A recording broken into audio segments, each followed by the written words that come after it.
Assalamualaikum warahmatullahi wabarakatuh. Salam kenal bagi yang belum mengenal saya. Nama saya Agus Derajat. Pada semester kali ini saya diminta untuk mengampu mata kuliah pendidikan karakter.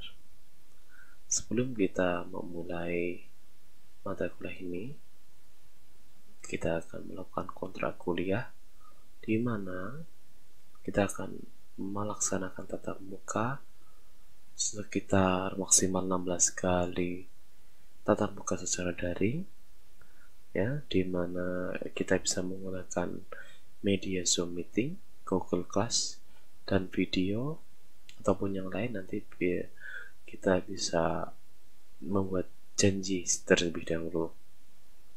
Kemudian untuk penilaian yang akan kita lakukan, ya, yang akan kita ambil mulai dari kuis, tugas individu, tugas kelompok, ujian tengah semester, dan ujian akhir semester. Di mana syarat untuk mengikuti ujian akhir semester, ya, mahasiswa harus mengikuti perkuliahan atau kehadirannya lebih dari 75%. Dan bila ada yang kurang, mendapatkan tugas tambahan, yaitu membuat makalah sesuai dengan materi atau tema yang ditinggalkan. Oke, kita akan mulai perkuliahan kali ini. Baik, kita mulai dengan sebuah kisah dari seseorang tokoh yang mungkin kita semua tahu, yaitu Thomas Alva Edison. Jadi suatu ketika Thomas Alva Edison pulang sekolah dan menyerahkan selembar kertas dari gurunya untuk ibunya. Ketika membaca surat itu, ibunya menangis. Dan ketika ditanya, "Kenapa ibu menangis?" Maka jawab ibunya, dan dengan mengeraskan suaranya dia membaca surat itu. "Putra Anda seorang jenius. Sekolah ini terlalu kecil untuk menampungnya dan tidak memiliki guru yang cakap untuk mendidiknya. Untuk itu, Anda harus mendidiknya sendiri." Begitu suara ataupun surat yang dibaca oleh ibunya. Namun, jauh setelah ibunya wafat, Edison telah menjadi penemu yang kita tahu setelah melakukan ribuan kali percobaan. Ya, dia menemukan yang namanya bohlam atau bola lampu. Meskipun mungkin ada teori lain yang menyatakan bahwasanya dia meneruskan dari penemuan seseorang, ya. Tapi di sini dialah yang menjadi sorotan bahwasanya dia yang menemukan bola lampu itu. Ketika dia sudah terkenal, sudah menjadi orang yang sukses itu, kemudian dia membuka laci meja, dia menemukan sebuah surat dan dia membacanya. Ketika dia membaca, dia pun sama menangis. Bahwasanya tulisan yang dibaca ibunya tidak berbunyi seperti ketika waktu itu, ya. Bahwasanya yang dibacanya adalah, "Putra Anda adalah seorang yang bodoh. Kami tidak mengizinkan anak Anda bersekolah lagi." Kita coba bayangkan, ketika dulu ibunya yang membaca, ditunjukkan oleh ibunya bahwanya anaknya adalah seorang yang jenius. Namun dari sekolahannya dituliskan bahwasanya anaknya adalah seorang yang bodoh. Dari sini Thomas Alva Edison pun menulis sebuah diary. Thomas Alva Edison adalah seorang anak yang bodoh, yang karena seorang ibu yang luar biasa mampu menjadikannya seorang jenius pada abad kehidupannya. Dari kisah ini, apa yang kita pelajari? Apa yang bisa kita petik? Bahwasanya karakter itu tidak hanya dibawa dari lahir, tapi juga dibentuk. ya, Thomas Alva Edison karakternya dibentuk oleh seorang ibu yang luar biasa. Inilah pentingnya sebuah pendidikan, menanamkan pendidikan sejak kecil itu. Dari kisah ini, kita akan coba untuk melihat apa itu pendidikan karakter. Nah, di sini ada berbagai istilah tentang karakter, yaitu ada karakter itu sendiri, ada akhlak, moral, dan watak. Ya, mungkin kita tahu karakter itu apa. Karakter itu adalah ciri khusus yang melekat pada seseorang. Nah, ini juga berkaitan dengan akhlak, moral, dan watak orang itu. Itulah yang terlihat pada perilaku orang itu.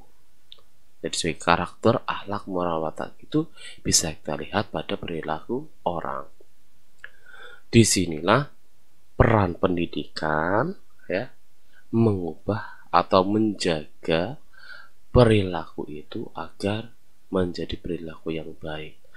Ketika perilaku yang baik berarti karakternya baik, akhlaknya baik, moralnya baik, dan wataknya juga baik. Pendidikan itu sendiri itu apa? Ya, pendidikan adalah suatu usaha yang sadar dan sistematis dalam mengembangkan potensi peserta didik.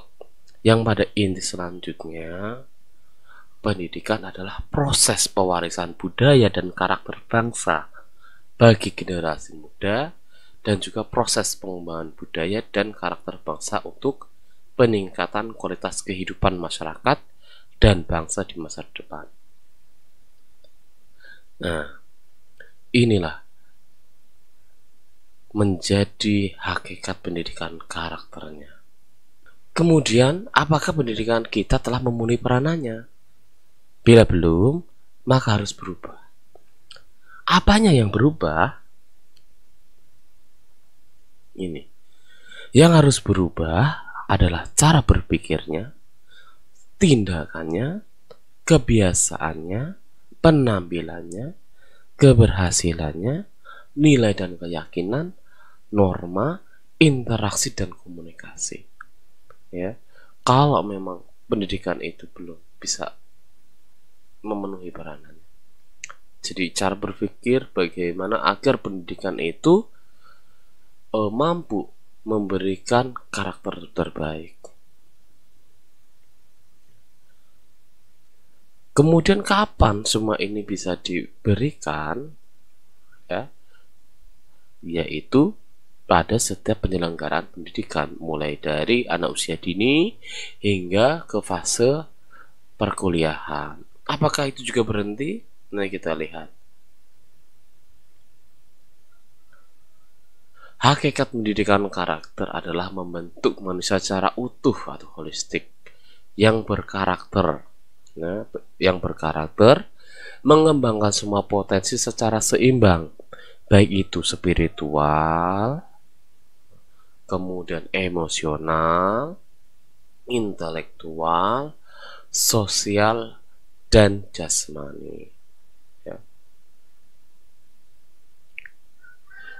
Sehingga membentuk manusia pembelajar sepanjang hayat yang sejati.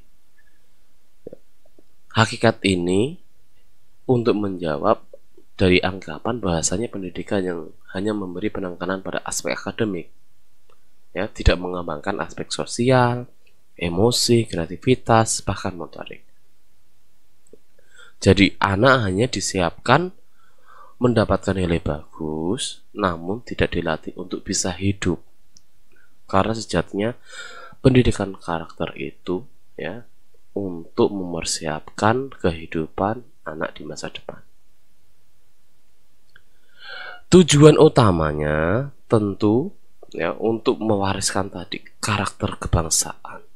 Apa itu karakter kebangsaan? Yaitu nilai-nilai luhur Pancasila. Ya. Kalau ini dijabarkan akan menjadi sebuah fungsi dari pendidikan karakter itu sendiri. Yang pertama, mengembangkan potensi dasar agar berhati baik, berpikiran baik, dan berperilaku baik. Ketika memiliki perbuatan buruk atau kurang baik, maka pendidikan karakter ini menjalankan fungsinya sebagai perbaikan atau memperbaiki perilaku itu, dan juga mengingatkan perilaku yang sudah baik. Fungsi yang ketiga ya tentunya menyaring budaya yang kurang sesuai dengan nilai-nilai luhur Pancasila. Di mana seorang anak ataupun kita mendapatkan pendidikan karakter ini, nah, ini ruang lingkupnya sangat luas, yaitu di keluarga, di satuan pendidikan, ya, kemudian masyarakat sipil, masyarakat politik, pemerintah, dunia usaha, media massa, dan lain sebagainya. Ya, terutama dalam keluarga, karena memang keluarga adalah sekolah pertama bagi seorang anak. Kemudian dilanjutkan di satuan pendidikan, kemudian dilanjutkan lagi di kehidupan bermasyarakat, berbangsa dan bernegara, ya. Dan juga mungkin kalau zaman sekarang berkehidupan di dunia media sosial seperti itu, ya. Ini fungsi dan tujuan lingkupnya.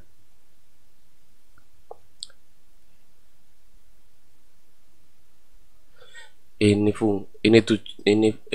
tujuan, fungsi, dan ruang lingkup dari pendidikan karakter. Nilai-nilai apa saja yang akan diberikan? Ada banyak sekali nilai-nilai luhur Pancasila yang ini. Mulai dari kejujuran, sikap toleransi, disiplin, kerja keras, kreatif, kemandirian, sikap demokratis, rasa ingin tahu, semangat kebangsaan, cinta tanah air, ya, hingga ke religius, cinta damai, gemar membaca, dan sebagainya. Ya. Ini nilai-nilai dari tujuan pendidikan karakter.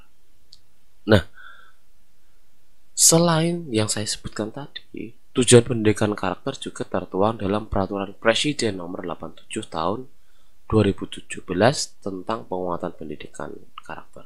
Apa isinya? Silakan mahasiswa sekalian mencari tahu, ya.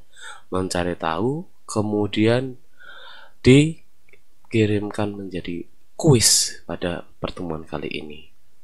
Mungkin ini adalah materi singkat yang saya berikan pada pertemuan pertama ini. Semoga bermanfaat. Terima kasih. Assalamualaikum warahmatullahi wabarakatuh.